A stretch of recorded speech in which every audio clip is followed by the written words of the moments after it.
Hello, and welcome back to another episode on the Hermitcraft server.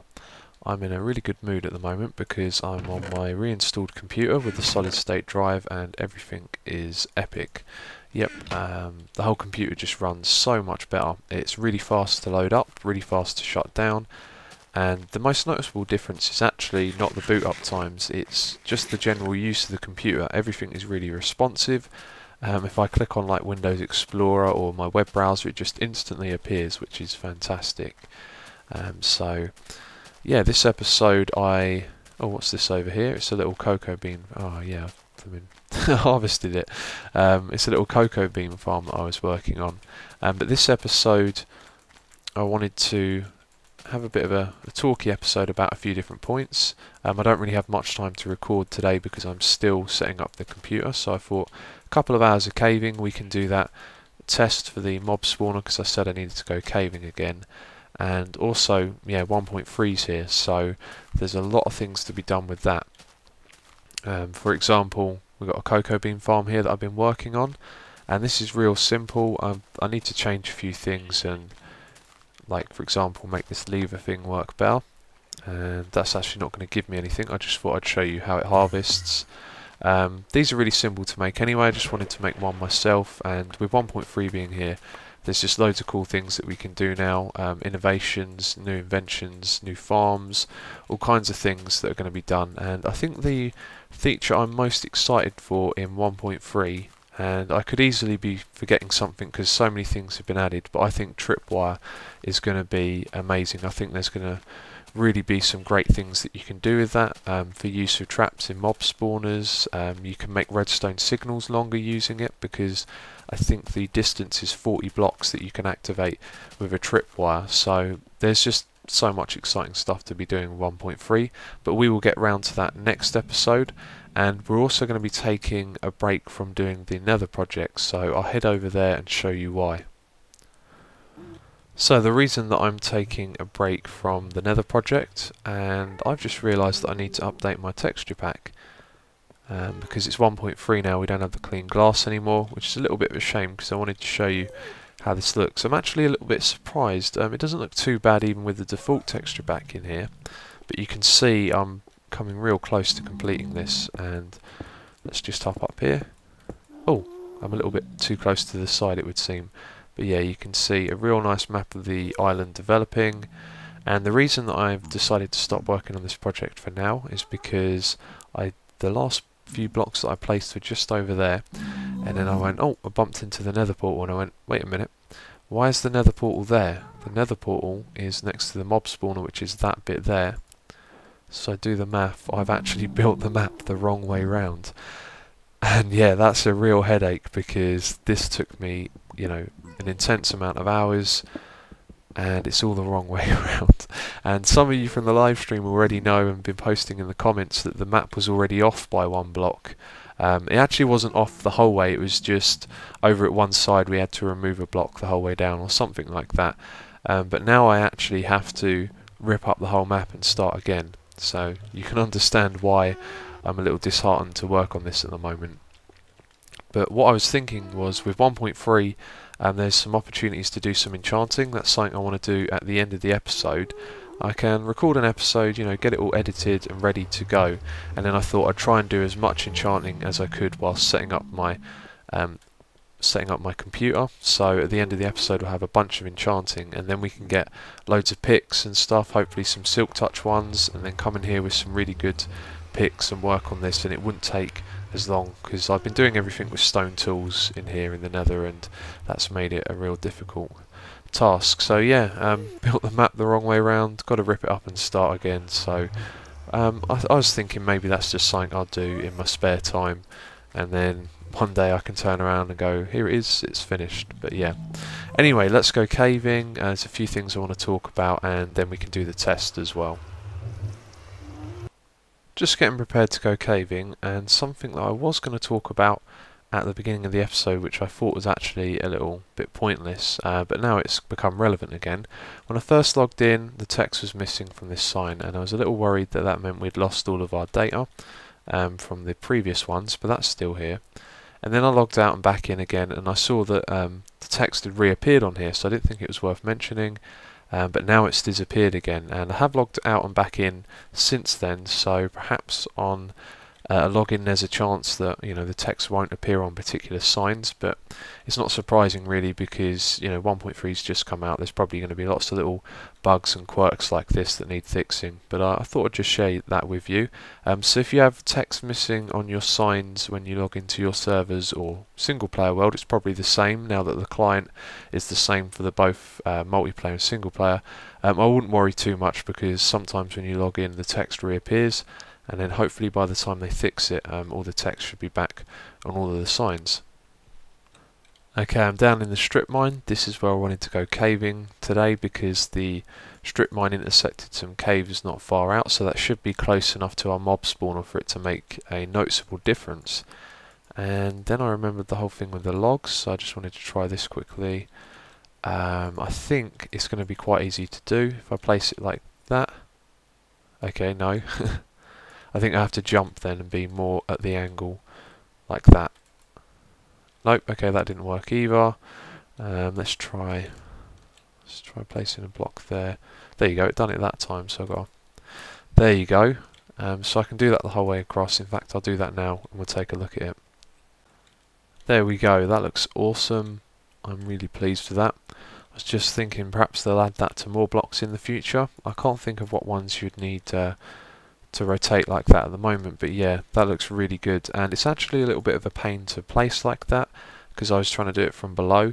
So what I had to do is first of all remove all of the blocks, and then you have to get your head at the same height as the block, so I couldn't ever jump up from underneath and place the block without it placing like this. So then to do the last one I had to remove these and dig up the side and then place it when my head was at the same height of the block.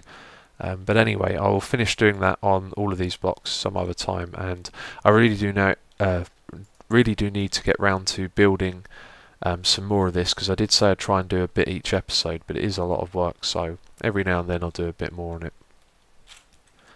Okay, here we are in the caves, and I've come to some unlit territory. It appears that I've been just around here a little bit before, but not off this way. And here's the new gravel texture. Now, I know a lot of people didn't really like this, but I actually think it looks okay. It tends to fit in more in natural areas like this at the moment, but it does have a quite industrial look for it. And I was playing around in the snapshot with some of the guys on the Geomine server, and we were making paths out of these, and they actually look really cool if you make a 2-wide path and put some cobblestone slabs down either side. Oh, some gold. Let's get. Oh yeah, I've got the right pick here. So yeah, I don't think the gravel's actually that bad. And another thing that I'm pleased about, although it's probably going to annoy me at some point, and that could be a dungeon. Oh, there's lava there. Okay, it sounds like it's a spider dungeon. I was just about to rush in and light that up, and I saw some of this. Okay, there's also rumours going around that cobblestone can now be farmed in a way, because you can apparently. Okay, my recording cut out there, still having some technical difficulties with the new computer perhaps. Not really sure why it did that, so hopefully it doesn't happen again. But yeah, I was saying something about cobblestone being farmed. What I actually meant was mossy cobblestone, and I've just heard a few people saying that if you put mossy cobblestone next to cobblestone and then run water over it, that you'll be able to make the mossy cobblestone spread.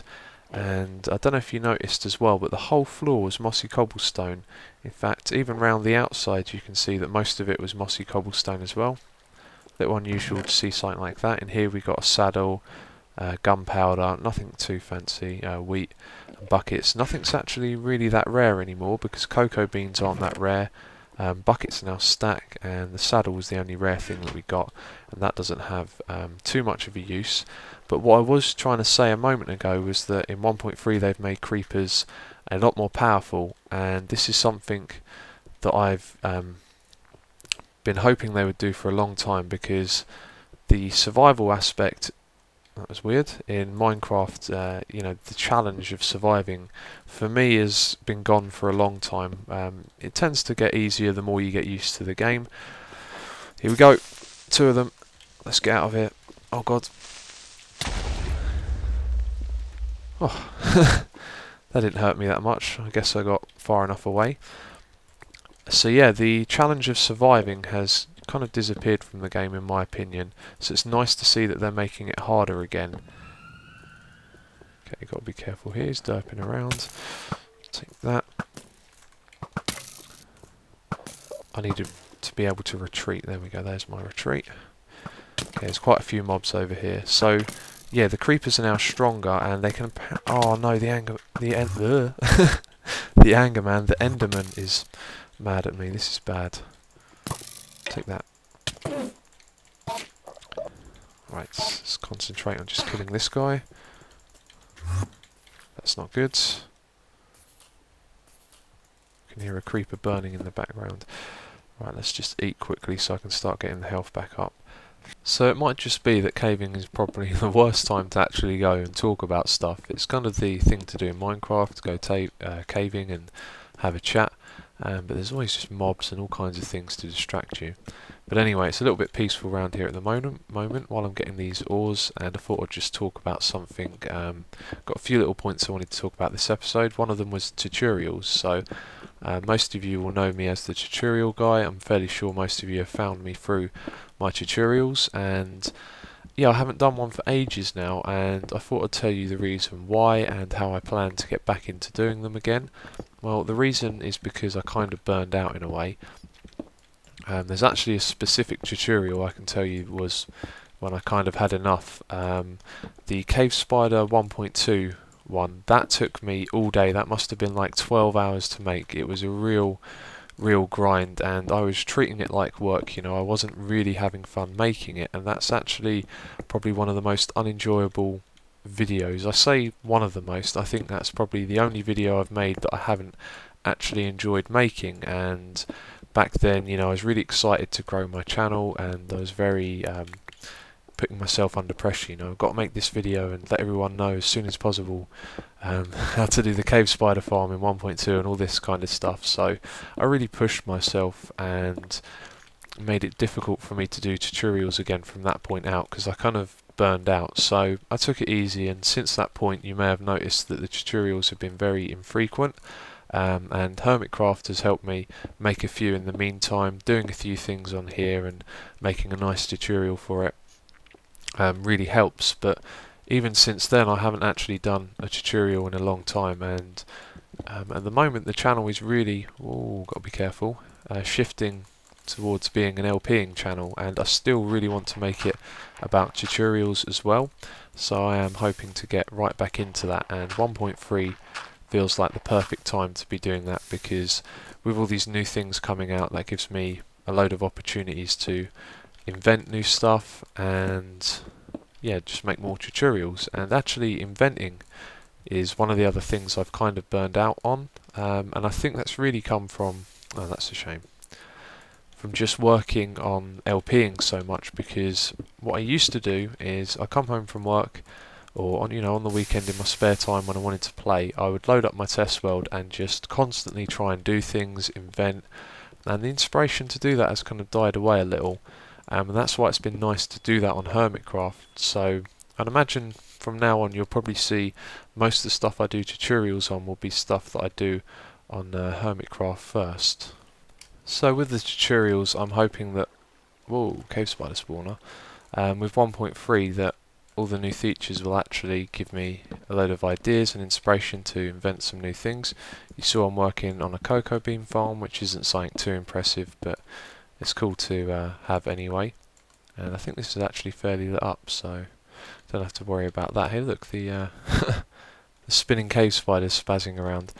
But yeah, I'm already working on a new wool regeneration cell, which, like the other thing I'm working on, which is a stackable wheat farm, they're nothing really too much of an improvement over the old one. It just makes use of dispensers and water and fixes up a few other things as well. So anyway, I'm hoping that I'll be in the right mood at some point to make tutorial videos for those as well.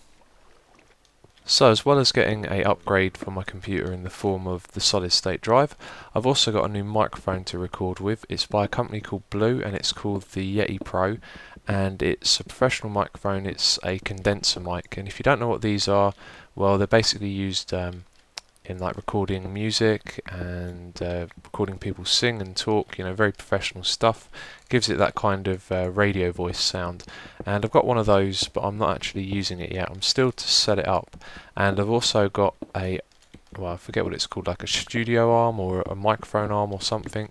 It's by a company called Rode, and it's really cool. I put the microphone on the end of it, and I'm going to do it right now. I can just pull over the microphone. You might be able to hear it making some noise, and I can put it right next to me. So I'm hoping that that'll work out quite well. It doesn't really obscure my view of the screen too much either, which is a good thing.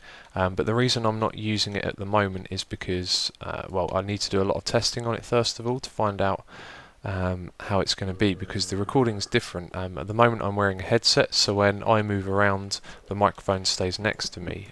If I move around with this microphone, it's always going to be in a different position, then the volume's going to sound different, so it's going to take some getting used to. And also the pop filter, which stops the popping noises, funny enough, from getting through, has broken. I hardly used it. I attached it to the microphone arm, and I was trying to get it to stay in front of the microphone, and then it broke off, so not a very good product. I might have to buy another one or find a way to fix it. And yeah, so there was some other points that I wanted to talk about. Let me just bring those up on the screen. Oh yeah, community was one of the things I wanted to talk about. So the Minecraft community is something, you know, I don't talk about too much. Obviously we have a very strong following for this game, and I'm out of torches. That's not good. Okay, I'm going to have to place down some of this. And that's actually a really important thing that we have, and you'll probably not ever see a community this strong on other games again. And the reason why it is so strong is mainly because of Jeb and Notch's closeness to the audience, and I'm getting XP from doing this. Of course, it's 1.3. That's really great, that is. And I can't pick this up. So, right, we don't need that. So yeah, Notch and Jeb have a closeness to the audience. You know, you can message them on Twitter. I've been on a server with Jeb before. Some of you may remember Cube Hamster killed him when he came on to test on a server, which is quite hilarious because Jeb was a good sport about it, I guess. It'd be quite annoying for a game developer to go onto a server with, you know, regular people that play the game and then get killed by them, but no, he was a good sport about it.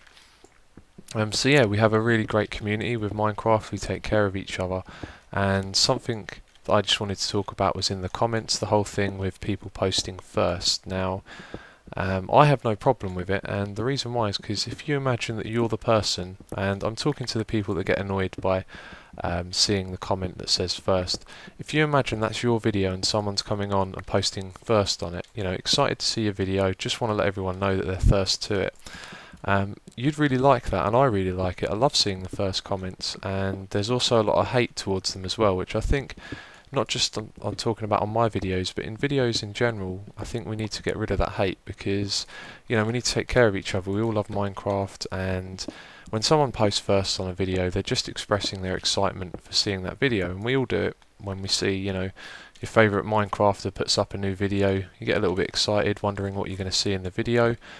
So they're just expressing that, and there's no need to hate. In fact, in general, there's never really any reason to hate on people. If someone's saying something in the comments you don't like, I often find it's better just to leave it be than to start arguing with them. So another thing people often do is correct me.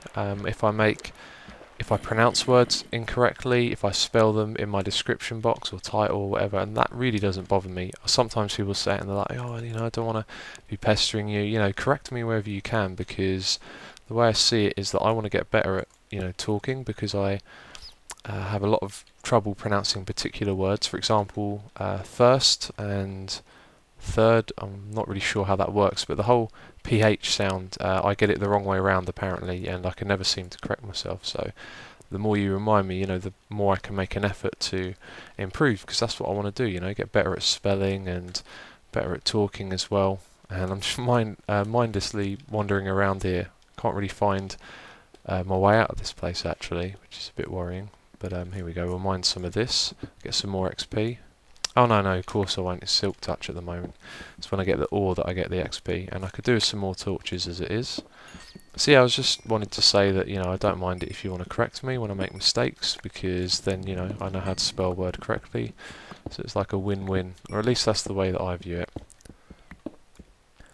Diamonds. And what's funny is I just checked to see where we were. We were at Y14, and I thought, why don't I go make some poke holes? So I dropped down here, turned to my left to make one, and what would you know, there's some diamonds right there. Still worth making a poke hole. But let's mine this.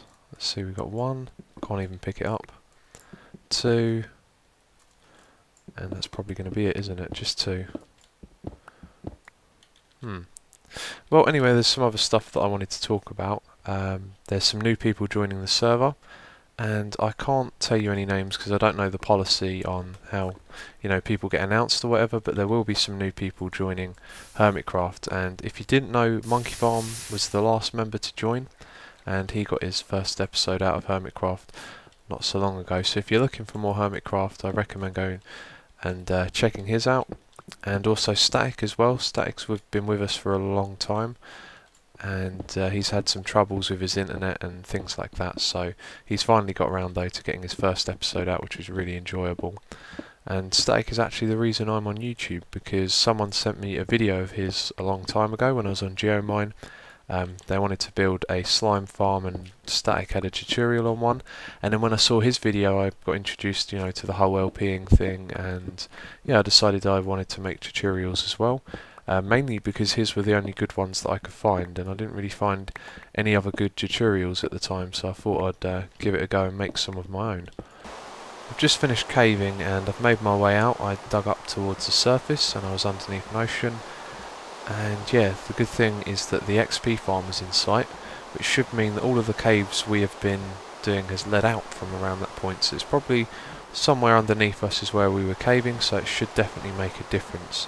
Although I didn't really go as caving for as long as I'd like to have done, so the difference might not be major. But anyway, what I want to do now is go on an enchanting frenzy. I've got tons of diamonds and I've been putting off using diamond tools because of the ease it is to enchant and do all of that in 1.3. So what we're going to do is get a stack of those diamonds and just go crazy, and I'll probably do the test at the same time. No, I can't do that. That's silly, because we'll be using the XP farm, so I guess I'll have to do the test first and then we'll do the enchanting frenzy after. Okay, you can see I've finished doing the test, and bad news, the rates have dropped down big time, and this is obviously something in 1.3 that has come along to change this, and I think it might be something to do with the AI. Perhaps mobs aren't walking off the edge as easy as they did before. Now I think DocM done a video on this where he done some testing, and although I tested it myself and didn't see any big difference, but apparently hatch doors will help. Sorry, hatch doors, trapdoors on the sides of the wood in there. And thinking about it, the test that I did was in the 1.2.5 and not the 1.3 or the snapshot, so there's a good chance that will fix it. So I guess in the future what we'll have to do is make a bunch of trapdoors, go put them inside the mob spawner, and yeah, then we'll be able to see if that's what the problem is and if that'll fix it or not. So I've turned off the mob spawner at the moment. The reason why is because I want to let all of the mobs despawn in there over time so we can get in there and fix it. And I did want to use our XP farm to do my enchanting frenzy, but with the rates being so slow it's probably best to head over to Hypnos and do some enchanting over there. It's been a long day of enchanting and it's late where I am right now in the UK. But I've enchanted a hell of a lot of stuff. It's really good, the new update. You can really get through the XP quickly. So let's have a look. I've used 3/4 of a stack of diamonds, so we've got 16 left. I've done 8 picks, 4 shovels, 4 axes and 4 swords, so we are really kitted out. Overall I'm happy with the enchants, but quite disappointed with the picks, so let's go through these. Fortune 2, that's the only fortune one I got, so to me that's fairly useless. If I'm going to use fortune on my ores, it's going to be fortune free, because otherwise it's a bit of a waste. So most of these are now building picks, and we got 2 silk touch ones, which is okay I guess, but someone sent me a message with a really good tip, and I've been waiting to share this with you. If we get a silk touch pick, that costs 3 diamonds to make, whereas if we get one on a shovel it only costs 1 diamond to make, and you still get the silk touch, works just the same way. So I've got 2 of these efficiency 4 silk touch 1, so they're really good shovels to have there. And I've also just got efficiency 4 unbreaking 3 and unbreaking 3. So we've got 4 axes as well. Again, nothing too great here. You can see we've got a fortune one, and I was trying to think what would actually be usable with fortune. Possibly cocoa beans. I think they might by default the best thing to break them with is an axe, so I'm going to have to do a test on that and see if we can get more cocoa beans with the fortune. And then last of all we've got the swords, so Bane of Arthropods 4, Fire Aspect 2, good one for taking out cave spiders if I go down into a mine shaft. Lockback 2, looting 2, that's okay, but this one is the best. Sharpness 4 and looting 3, that one's going to be great, especially on the cow farm. It's going to kind of put the old one that we had to use, but I'll probably just leave it all how it is and jump in there and kill them with this, so we get lots of drops from that. And then we got this Smite 4, Knockback 2 and Fire Aspect 2. That's a good PvP. No, sorry, it's not a good PvP sword, is it? It's a PvE sword, because Smite works on skeletons and zombies. So all in all, I've had fun with the new enchanting system.